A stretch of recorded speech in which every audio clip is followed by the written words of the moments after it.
Après tant de nuits à me perdre, trop loin de mon pays.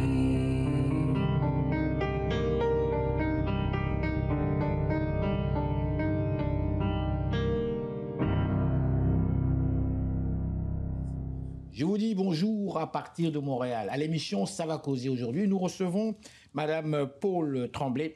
Madame Paule Tremblay qui est en fait autrice, compositrice, interprète, pianiste québécoise, parolière et maîtresse de musique.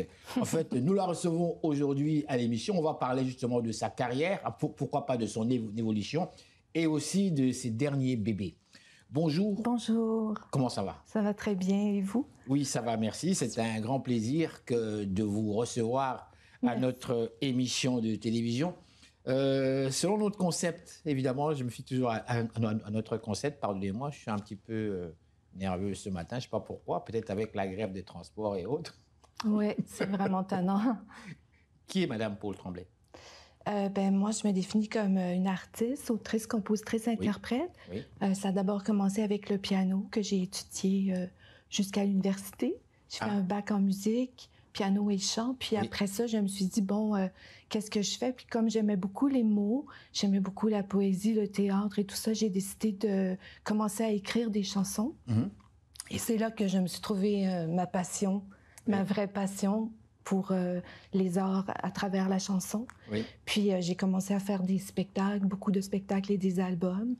Et c'est toujours la création au quotidien. Je crée toujours, tous les jours, je suis en train de faire quelque chose. Donc vous, c'est vraiment l'inspiration de façon naturelle, quoi?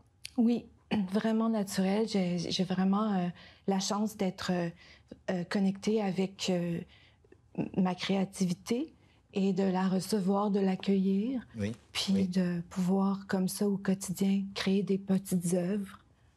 Qu'est-ce qui vous inspire? Qu'est-ce qui m'inspire? Qu'est-ce qui m'inspire? C'est les gens, je crois, la façon de vivre, les gens et comment on se débat dans la vie et comment on aime la vie aussi. Et c'est ça qui me donne de l'inspiration. Oui. Paule Tremblay, si vous voulez bien, on va présenter à notre public un extrait de votre travail. Qu'est-ce que vous nous proposez en premier lieu? J'aimerais qu'on écoute une des chansons de mon nouvel album, Les Nuits étoilées, que j'ai lancé en février dernier. Nuits étoilées. Les Nuits étoilées. Les Nuits étoilées. Oui. Alors, oui, on pourrait écouter certainement, mon Dieu. Ok, on va commencer par Les Nuits étoilées. Pour le moment, il y aura d'autres... c'est parce qu'il n'y a pas de chanson qui s'appelle Les Nuits étoilées. Ah, ok. Alors, mais qu'est-ce qu'on présente maintenant à notre public qui nous regarde? Une chanson de l'album, je dirais... Sauve-toi, qui a un petit côté électropop. Sauve-toi? Oui. D'accord. Alors, avant justement d'aller plus loin, pouvez-vous nous en dire un petit peu plus? Sauve-toi, qu'est-ce qui se passe là, dans Sauve-toi? Sauve-toi, c'est comme un petit film que j'ai créé. Oui. C'est l'histoire d'une femme qui se retrouve dans une fête et elle repense à comment ça a mal été à la fête, dans le fond, parce qu'elle avait pensé pouvoir être amoureuse de quelqu'un. Oui. Et elle croyait que c'était possible, mais finalement, ça ne s'est pas produit. Durant la fête? Durant la fête, ça ne s'est pas produit. Oui. Puis elle se retrouve dans le métro. Mais c'est vraiment, comme ce que je voyais, c'était vraiment un film. Oui. Donc, ça n'a pas marché ce soir-là. Non. Elle rentre au métro déçue un peu. Et c'est ça. Voilà. Et donc, le titre, finalement, ça se traduit par Sauve-toi. Oui. OK, alors on y va avec Sauve-toi. Paule Tremblay. Très bien, merci. Tu trembles, c'est rien que l'écho de ton cœur en furie. La fête s'est terminée trop tôt pour que les mots soient dits, sans même évoquer les beaux jours de nos passions éthérées. On s'est tourné autour comme des vautours, on s'est dilacéré. Et nous sommes de retour à notre magazine de télévision Ça va causer. Nous recevons Paule Tremblay qui est avec nous aujourd'hui. Paule Tremblay, je vous présente comme une artiste compositrice québécoise. Oui. Vous êtes de Montréal même? Je suis née aux Éboulements, dans le comté de Charlevoix. Et je suis venue faire mes études à Montréal, un baccalauréat à l'UQAM en musique. En musique, mais justement, qu'est-ce que vous a dirigé vers la musique? Pourquoi la musique? Il y a tellement de choses que l'on peut faire dans notre vie. Oui, c'est vrai. Juste parce que vous aviez ça dans le sang, quelque part? Ben, le piano, oui, le piano, j'étais attirée très tôt par le piano. Puis, la musique me permet de me dépasser. Parce que c'est sûr que j'avais de la facilité à l'école, puis, mais dans les arts, il n'y a pas de facilité. Hein. Il faut toujours travailler, il faut toujours se dépasser, on peut toujours être meilleur. Oui. Fait que je pense que c'est ça qui m'a... Mais les arts, c'est beaucoup plus la créativité, finalement. Oui. C'est ça. Oui. Et la créativité, comment évaluer être meilleur ou pas être meilleur quand on parle du fait que la créativité, c'est vraiment l'inspiration, c'est-à-dire c'est quelque chose qui vient, dont on ne sait même pas comment l'expliquer, finalement. Oui, mais ça se travaille, par contre. Oui. Parce qu'une fois qu'on a reçu l'inspiration, il faut s'assurer que ça va intéresser quelqu'un aussi. Oui. Puis, ça demande quand même beaucoup de travail. Mais il faut l'accueillir à la base. Mais dites-moi, dans les thèmes que vous utilisez dans votre musique, vous avez certainement une vision quand même globale par rapport à vous-même, par rapport à vos différentes expériences. Qu'est-ce qui vous anime finalement dans cette créativité? Évidemment, vous jouez au fait piano, vous êtes accompagné de piano. Ben, qu'est-ce qui m'anime? Oui. C'est de pouvoir ensuite faire des spectacles. Parce que c'est là où je suis le mieux. Oui. Et c'est là qu'il se passe quelque chose avec le public. Qu'est-ce qui se passe avec le public? Le public, il va pouvoir me suivre et vivre toutes sortes d'émotions. Puis j'aime beaucoup quand la rencontre se passe bien, comme ça, puis que le public repart content, que je sens qu'il est joyeux parce que la soirée était bonne, et puis qu'on a pu réfléchir ensemble, qu'on a pu rire ensemble, qu'on a pu être triste ensemble. J'aime qu'il se passe plein de choses dans mes spectacles. Rire et triste ensemble aussi. Oui. Qu'on passe par toutes sortes d'émotions pour faire un beau spectacle où tout le monde est content à la fin. C'est vraiment pour ça que je fais toute cette créativité. Parce que c'est tellement d'ouvrages que je le fais vraiment pour le public. Parce que sinon, je ne le ferais pas, parce que c'est trop demandant. Vous faites vraiment pour le public et non pas pour vous-même? Non. Non. Je ne fais pas ça pour moi-même, c'est sûr, parce que c'est tellement demandant, exigeant, que... Quand vous dites c'est tellement demandant, c'est cette partie-là que je veux que le public comprenne. Parce qu'on n'est pas tous des artistes, on n'est pas tous dans la peau de l'artiste comme tel. Par contre, vous le vivez.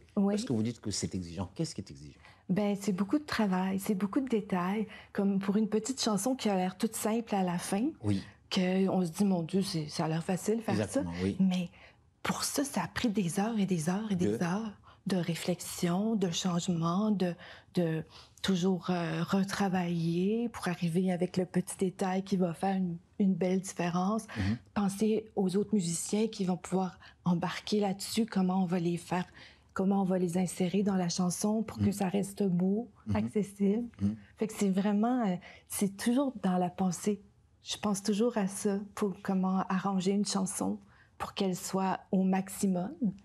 Puis c'est jamais fini, donc c'est ça qui est captivant pour moi. On sent une véritable passionnée. Ah oui, vraiment. Vous, c'est plus que la passion, vous êtes dedans. Oui. Carrément. Alors, si vous voulez bien, on va aller vers, en fait, une autre vidéo. Qu'est-ce que vous nous proposez maintenant? Ben, peut-être une chanson qui s'intitule « La Lionne ». La Lionne. Oui. Qui est un personnage mystérieux que j'ai créé. Puis moi-même, elle m'échappe un peu parce que j'ai laissé des portes fermées. Mais c'est un beau personnage qui est prise dans un genre de labyrinthe et qui réussit à s'échapper. La lionne. Oui. Oui. Mais la lionne a également plusieurs éléments. La lionne, d'abord, quand on parle de lion, on parle d'un animal qui est très puissant. En Afrique, dans ma jeunesse, on l'avait toujours appelé le roi des animaux. Ben oui, je comprends.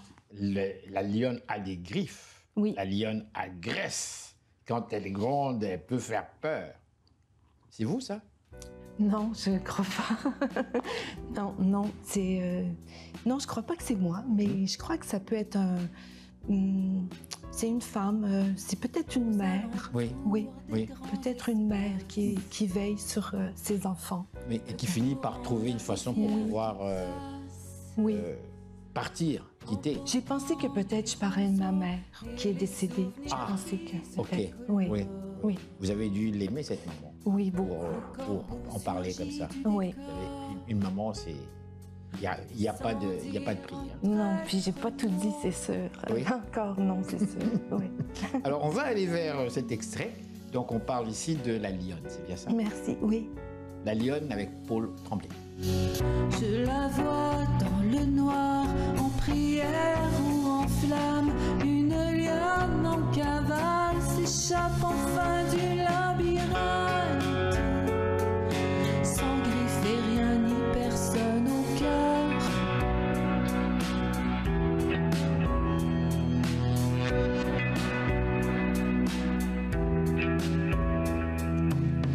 Elle paraît bien seule sur la scène. Mon amie, ma précieuse reine.